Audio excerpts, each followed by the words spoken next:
I never imagined my life would take this turn. My name is Rita, and this is my journey. I was born to hardworking farmers who instilled in me the importance of diligence from an early age.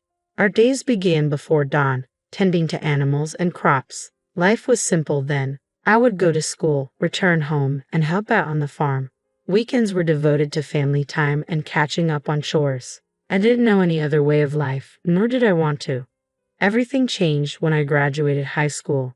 My parents, bless their hearts, dreamed of more for me than a life on the farm.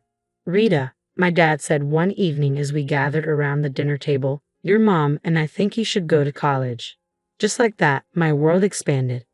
I packed my bags and moved to the city, a place so foreign it felt like another planet. College was an adventure. The classes were engaging, but it was the people who truly opened my eyes. I met kids from diverse backgrounds, each with dreams and ambitions I had never considered. And then I met Jack. We crossed paths in my second year. He was charming, confident, and unlike any farm boy I knew. Jack had a clear vision for his future, or so I thought. Life's too short to waste working yourself to the bone, he'd say, lounging on the grass outside the library. We should enjoy ourselves while we're young. I was captivated. Here was someone who viewed life as an adventure, not just an endless cycle of chores. We began dating, and before long, marriage became a topic of conversation. When I told my parents, they were cautious. They wanted to meet Jack, to get to know the man who had stolen their daughter's heart. He seems nice enough, Dad said after Jack's first visit to the farm, but there's something, I don't know. Just be careful, Rita. I dismissed his concerns. What did my old-fashioned father know about modern love? Jack was perfect, and we were destined for a perfect life together. My parents, bless them, paid for our wedding and even helped us secure an apartment in the city. We want you to have a good start, Mom said, her eyes misty. Thanks, Mom and Dad, I replied, hugging them tightly. I promise I'll make you proud.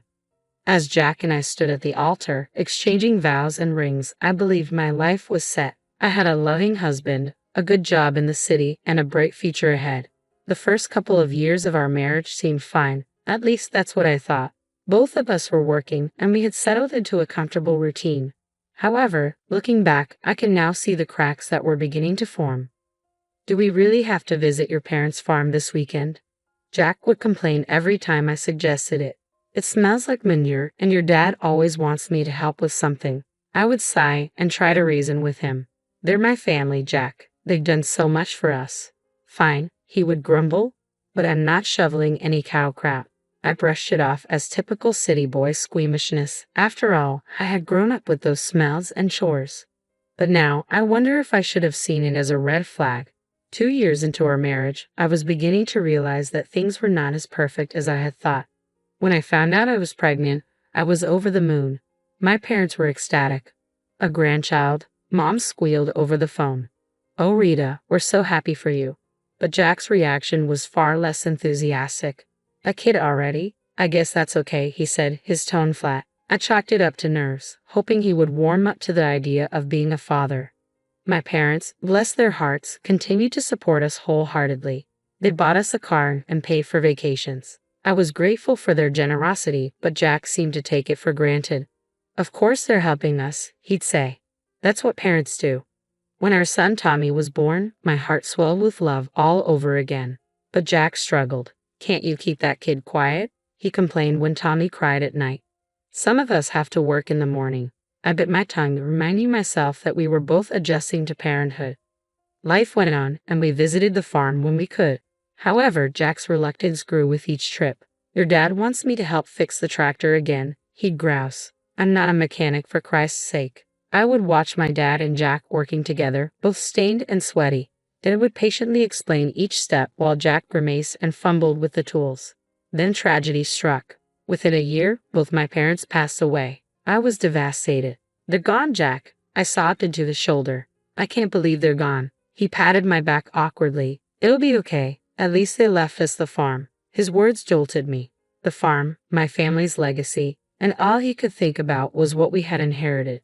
In the midst of my grief, Jack dropped a bombshell. We should sell the farm, he said one night over dinner. We could buy a big house in the city and live like kings. I wanted to argue and fight for my family's legacy, But I was exhausted, worn down by grief and the demands of motherhood. Wasn't a wife supposed to support her husband's decisions? Okay, I said quietly. If you think it's best. Just like that, with a few signatures on some papers, my family's history was sold off to the highest bidder. The money went into our joint account, and Jack was like a kid in a candy store. We're set for life, Rita, he crowed. No more slaving away at work. We can do whatever we want. I nodded and smiled, trying to ignore the hollow feeling in my chest. This was what Jack wanted, and as his wife, I felt I had to support him, right? Life after selling the farm was different. The money cushioned us nicely, and I'll give Jack that. We didn't have to work as hard anymore. We both cut back to part-time hours, and for a while, it felt like we were living the dream. But as the years went by, things began to shift. As the years passed, I began to notice a troubling shift in Jack. He had never been a hard worker, but now he seemed to lose all motivation. He quit jobs at the drop of a hat, always with some excuse ready.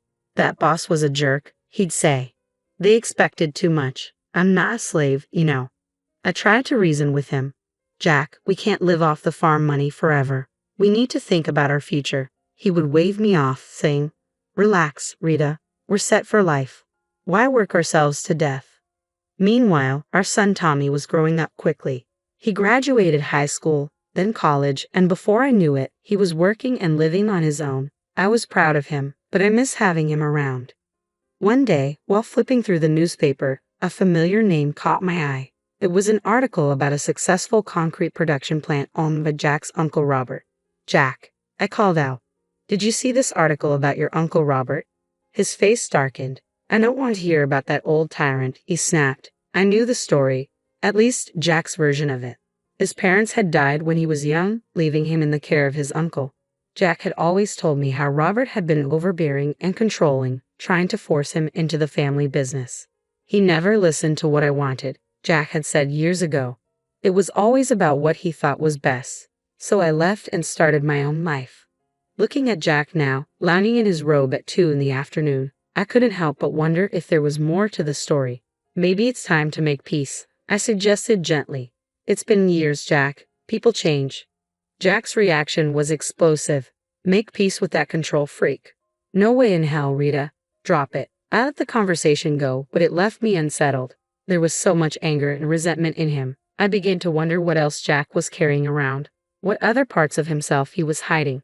That quiet Sunday afternoon, I overheard Jack on the phone. His voice was curt, dismissive. I'm not interested in his life, and it doesn't concern me, he said sharply before hanging up.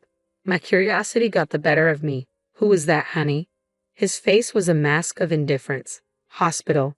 My uncle's sick. If he kicks the bucket, at least I'll finally get something out of him. I stared at him, shocked. Jack, that's a terrible thing to say. He raised you. Yeah, and made my life hell, he snapped. I'm not going to see him. End of story. Watching Jack settle back into his armchair with the remote in hand, something inside me snapped. This wasn't the man I married. This wasn't the person I thought I knew. Without a word to Jack, I went to her bedroom and called Tommy.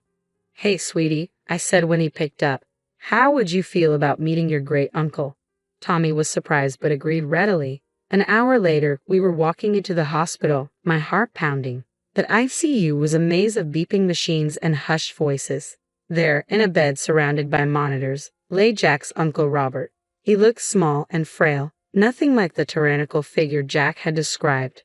When we entered and introduced ourselves, his eyes filled with tears.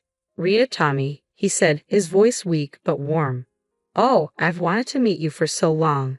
Over the next hour, Robert shared his side of the story, how he had taken Jack in after his parents died and raised him as his own. I love that boy, Robert said, his voice cracking. I had always wanted Jack to have everything, a chance to carry on the family business, to build a good life. But it seemed Jack had other plans. He claimed he didn't want the responsibility. I don't want to work hard like you do, staying up nights worrying about the business, he said. As Robert spoke, a sinking feeling settled in my stomach. His words painted a picture I recognized all too well. Jack demanded that I sell the business, shaking his head.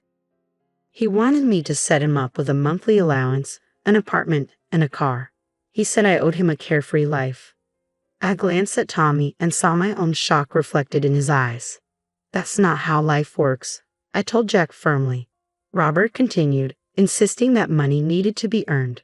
I pleaded with Jack to stay and learn the business, but he grew angry, proclaiming he'd find a rich wife and never have to work a day in his life. As I sat in Uncle Robert's hospital room, memories from the past decade began flooding back, fitting together like pieces of a puzzle. I saw our life together in a harsh new light. Jack had never held a job for long. He always chose part-time work, frequently calling in sick or taking countless days off. I had attributed it to stress, to him being a free spirit, but now I saw the truth. Life is for pleasure, Rita, he'd always say. Why kill ourselves working? My stomach churned as the realization hit me. Jack hadn't married me for love. He had married me for my family's money, for the comfortable life he thought I could provide. I was just a means to an end. The rich bride he promised his uncle he'd find. Tears welled in my eyes as the weight of this truth settled over me. Our entire life together, our marriage, our family, had been built on a lie. Uncle Robert's voice pulled me from my thoughts. I'm so sorry, he said weakly. I won't be able to leave anything to you or Tommy. I wanted to. It's okay, I replied, squeezing his hand. We don't need anything. I had plans, Robert continued, growing agitated. A new project. It would have changed everything, but I ran out of time. Suddenly, his face contorted in pain, and the machines around him began to beep urgently. You need to leave, a nurse said, rushing in. A few days later, the call came. Uncle Robert had passed away. When I told Jack, his reaction made my blood run cold. Finally, he exclaimed, a grin spreading across his face. Took that old bastard long enough. I stared at him in disgust. Jack, he was your uncle. He raised you. Jack waved me off dismissively. Yeah, so when's the funeral? Do we have to go to that? In the end, Jack didn't attend. Tommy and I organized the funeral ourselves, a small, dignified affair that I hoped would make Uncle Robert proud. While I grieved for a man I barely knew, my husband was at home gleefully calculating his newfound wealth. The estate's got to be worth at least $10 million, he mused, his eyes gleaming with anticipation. I overheard Jack on the phone when I got home, exclaiming, can you believe it? I'm rich. I watched him strut around our house, boasting about his inheritance, and felt nothing but revulsion. This wasn't the man I thought I married. This was a stranger wearing my husband's face. Then things took a turn for the worse. You know, Rita, Jack said one evening, his eyes icy, you're getting kind of old for me. I think I'm ready for an upgrade. I couldn't believe my ears. Excuse me. He shrugged, not even bothering to hide his indifference. You heard me. I'm rich now. I can do better. Over the next few weeks, Jack's behavior grew increasingly erratic. He'd stay out late, stumbling home in the early hours, reeking of booze and perfume. More than once, I spotted lipstick stains on his collar. Each time I confronted him, he brushed me off, sneering, mind your own business. You should be grateful I come home at all. One night, as I lay awake, listening to Jack stumble in at 3:00 a.m., I realized something had to change. I couldn't continue living like this. I deserved better. But more importantly, I needed to uncover the truth about Jack, about the inheritance, and about the life I thought we built together. The morning after yet another night of Jack coming home at dawn, I'd had enough. Where were you? I demanded, my voice trembling with anger and hurt. Jack squinted at me through bloodshot eyes, narrowing them in disdain. None of your damn business, Rita. You should be grateful I even come back. His words struck me like a slap. Grateful? Is that what you think our marriage is? Ignoring my question, Jack fixed me with a calculating gaze. So, how much is left from your parents' inheritance? We must have some savings, right? His sudden change of topic caught me off guard. Jack, we've spent it all. The accounts are empty. His face twisted into a mask of disgust. Empty? You've got to be kidding me. He paced the room, muttering to himself before turning back to me, eyes colder than before. Well, I guess that's it then. I'm done here. Done with you. Before I could respond, the front door swung open, and Tommy walked in, his eyes widening as he took in the scene. Instantly, Jack's demeanor shifted. He plastered on a fake smile and approached our son. Tommy, my boy, just the person I wanted to see. I need you to sign something for me, Jack said, pulling a document from his pocket and thrusting it at Tommy. It's just a formality. You're renouncing any claim to Uncle Robert's estate. Since there's no will, it all comes to me anyway. Tommy looked at me, confusion evident on his face. I nodded, and without hesitation, he took the paper and signed it. Jack's grin was triumphant as he snatched the document back. Then, as if a switch had been flipped, he turned to me, all pretense stripped away. "I want a divorce," he announced, his voice cold and flat. "I never loved you, Rita. I just tolerated you for your parents' money. But now I'm rich. I don't need you anymore." His words struck me like physical blows, even though I had suspected it. Hearing it laid out so brutally felt like a gut punch. "I'm moving to Uncle Robert's house," Jack continued, already pulling out a suitcase. "Don't try to contact me. It's over." And just like that, he was gone. 30 years of marriage packed away in a suitcase as he walked out the door. I stood there, frozen, trying to process what had just happened. It felt surreal, like a nightmare I couldn't wake up from. "Mom," Tommy's voice was soft and concerned. "Are you okay?" I turned to my son, my rock, and felt the dam break. Tears streamed down my face as Tommy wrapped his arms around me. "It's okay, Mom," he murmured, holding me tight. "We'll get through this. You're strong. You'll be okay." As I clung to my son, sobbing into the shoulder, a small part of me marveled at the man he had become. Kind, compassionate, everything his father was not. "You're the best thing he ever did," I whispered to Tommy. "The only good thing to come out of this marriage." Tommy squeezed me tighter, and in that moment, I knew that no matter what happened next, I wasn't alone. I had my son, and together we would face whatever came our way. The weeks following Jack's departure were a blur of pain and disbelief. I tried to keep my head held high and focus on moving forward, but it wasn't easy, especially when Jack seemed determined to flaunt his new life in my face. It started with the Facebook posts, pictures of Uncle Robert's mansion. Now Jack's new home flooded his timeline. I tried to ignore it and concentrate on healing, but then the photos changed. A young woman began appearing in them, blonde and beautiful, barely older than our son. In one photo, Jack had his arm around her, both of them grinning at the camera. The caption made my stomach churn. "Meet my fiancé, Candy. Upgrade complete." The calls started almost immediately. Friends, acquaintances, even Tommy's old school teachers. Everyone asking questions I couldn't and didn't want to answer. "Rita dear, is everything okay? We saw Jack's posts. What's going on? Are you and Jack really?" I couldn't take it anymore. The humiliation, the constant reminders of Jack's betrayal were too much. So I did something I never thought I would. I called Jack and asked to meet. After consulting with a lawyer, the day of the meeting finally arrived. I waited at our old favorite cafe, divorce papers in hand. Jack swaggered in, Candy on his arm. She couldn't have been more than 25, her face caked in makeup, giggling at something Jack whispered in her ear. Well, Jack smirked, pulling out a chair for her. "If it isn't the old ball and chain, Candy, honey, meet Rita, the starter wife." Candy shot me a pitying look that ignited a fire in my chest, but I kept my cool. "I have the divorce papers here," I said, sliding them across the table. "I'm not asking for much, just the house. You can keep everything else." To my surprise, he picked up the pen without argument. "Fine. Have your little house. I've got bigger and better things now." He scrawled his signature across the documents, then turned to Candy, his voice dripping with insincerity. "Now I can finally be with someone I truly love, someone worthy of me." I gathered the papers, my hands trembling slightly as I walked out of the cafe. Behind me, I heard Jack's mocking laughter, but I didn't look back. I had what I came for. The next day, I filed for divorce. As I handed the papers to the court clerk, I felt a weight lift off my shoulders. For the first time in months, I could breathe again. Life has a funny way of serving up justice when you least expect it. For me, it came in the form of a headline splashed across the local newspaper. "Local business tycoon's empire crumbles. Nephew left with massive debt." It turned out Uncle Robert had taken out a huge loan just before his death, hoping to expand the business. He'd mentioned something about a new project during our hospital visit, but Tommy and I hadn't grasped the implications at the time. Now it all made sense. I watched from a distance as Jack's new life unraveled around him. He sold the factory, the mansion, the cars, everything, and still owed nearly $1 million. The cherry on top, Candy packed her bags and left the moment she realized Jack wasn't the wealthy catch she thought he was. I'd be lying if I said I didn't feel a twinge of satisfaction. Karma, it seemed, had finally caught up with Jack. Then one rainy evening, there was a knock at my door.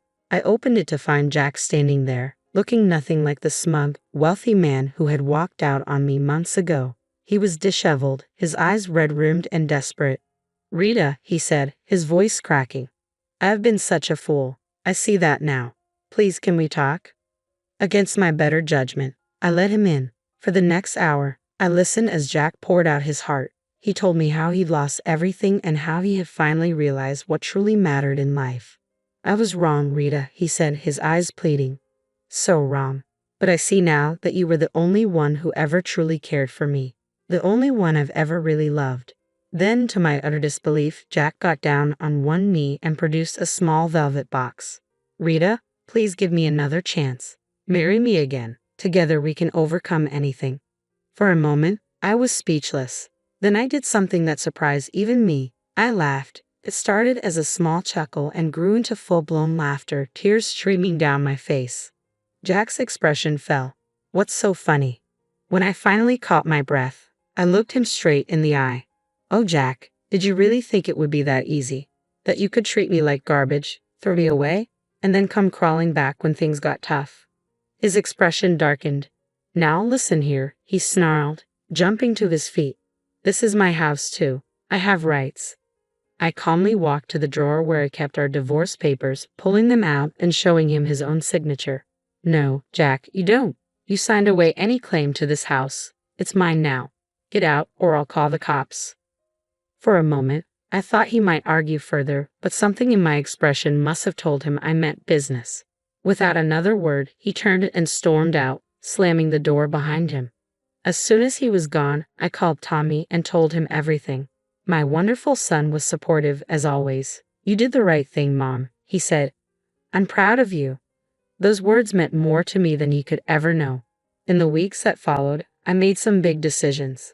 The house, with all its memories, both good and bad, felt too big for just me, so I sold it and used the money to buy a cozy apartment in a vibrant neighborhood I'd always loved. At 60, I'm finding that life is just beginning.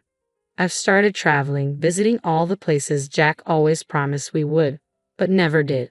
I've taken up painting, joined a book club, and even tried my hand at salsa dancing.